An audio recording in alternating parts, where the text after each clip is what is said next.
Hey everyone, this is Jason, and today I'm going to be looking at relevance ranking, specifically relevance ranking in UW WorldCat, and kind of how that stacks up against Google Books, and also be taking a quick look at Amazon when necessary, but mostly at UW WorldCat and where we stand with relevance ranking in those terms, and what that means for us librarians and patrons.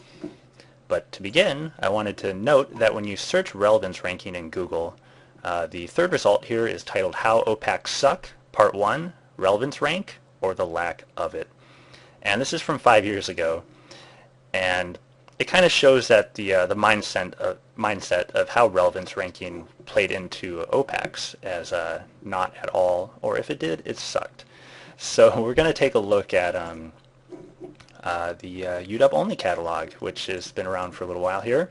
And we're just going to do a broad search on something like dogs and just see what it pulls up. And when we do that, we see a very broad and wide-ranging results here. We get some guidelines for roving security inspections in public venues using explosive detection dogs. So dogs is in there, that's good.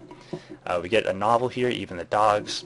Legislative hearings, which I have no reason to know why they are here unless I wanted to really delve into that. But the point of the matter is you do a broad search and you get really broad results. And albeit dogs is probably a terrible search, but I wouldn't be surprised if people just type dogs because they want to know about dogs.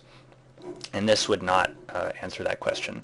So we're going to go to a more, the discovery tool here, which prides itself on such things as dogs. And we're going to search that in here. So we can kind of see that this is an improvement, at least over UW-only catalog. We have dogs and cats, dogs, road dogs. We at least get the impression of why these are coming up. They all have dogs in the title. This one appears to have a dog on the cover. And yeah, may I pet your dog? So you get a lot of dog results at the very least. So this is an improvement. I wouldn't say that this is necessarily a good set of results for relevance, but it is better. And finally, we're going to go over here to Google and limit by books here. And we have Dean Koontz. Dogs. And here we have dogs. And dogs.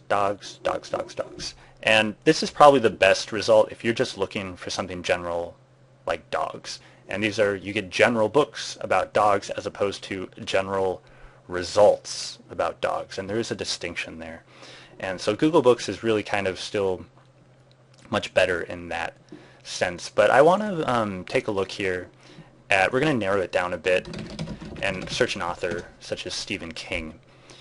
And when you search Stephen King, you get things about Stephen King, which isn't necessarily a bad thing. But you're not getting, at least in WorldCat, Stephen King books.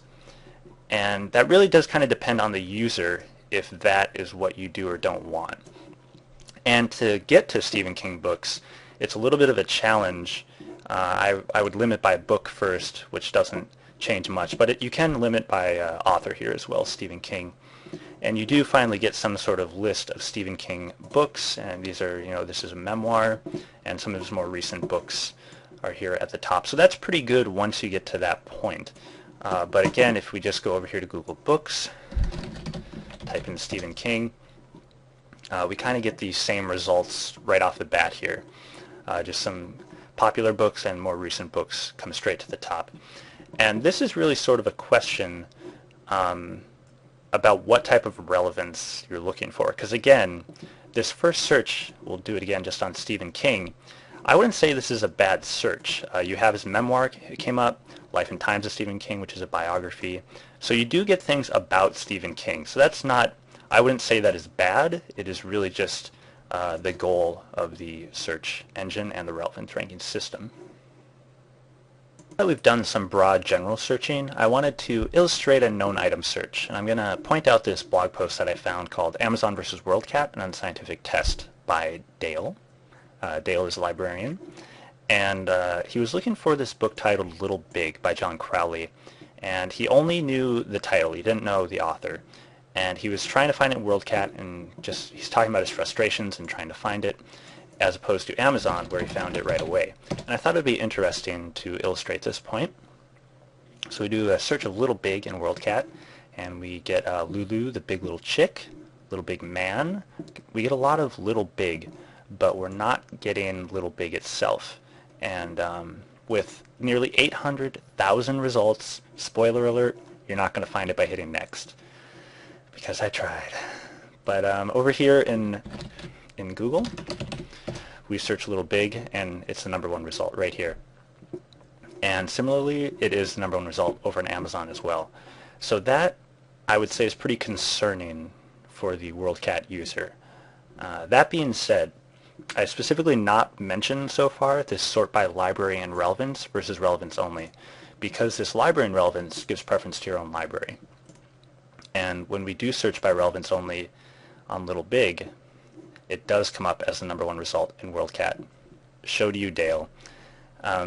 But again, in seriousness, that is actually, I think, even more worrisome, that people in the profession and people like me who are, learning about it are having problems finding it, because I almost missed this as well. I was toying with this at the beginning and not finding that many differences between the results, and I, almost forgot about it and did this whole presentation without making this point until I did find it at the last minute. And that's the problem, because this relevance only, I think, answers the question about my library much better than the library and relevance search, because if I'm looking for an item, here it is, I found the item, and this answers my question. We don't have it. It's in Summit, and I can get it, and that's great. But with the library and relevance, I just don't find it. I don't even know where it is, who the author is, anything like that. I don't even know if we have it and I can't find it, or what's going on. So that's a really big problem with the current relevance searching, as opposed to in Google and Amazon, where you just find it right away.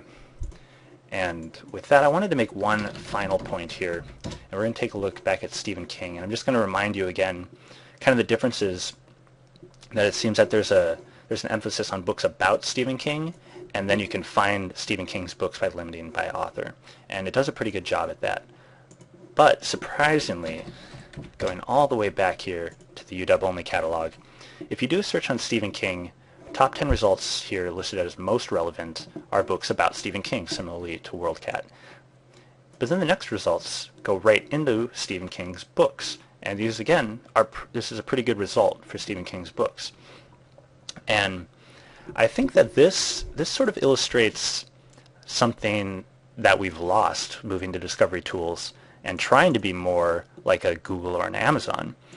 And it's just really interesting that, in my opinion, this is probably the most helpful search on Stephen King of all of them, because you're getting books about Stephen King and Stephen King's books. And while you can find them both on these two, you certainly have to manipulate the results to get there on both Google and WorldCat. So it's sort of an interesting question if we are losing something by trying to be more like a Google or an Amazon. And I would say yes, that we are. And that relevance search does need to have some sort of guide or understanding to get results such as this in a system that looks like this. And with that, I think that I'm going to wrap up this look at relevance ranking. So I thank you for listening, and you can now look at me awkwardly sitting in class.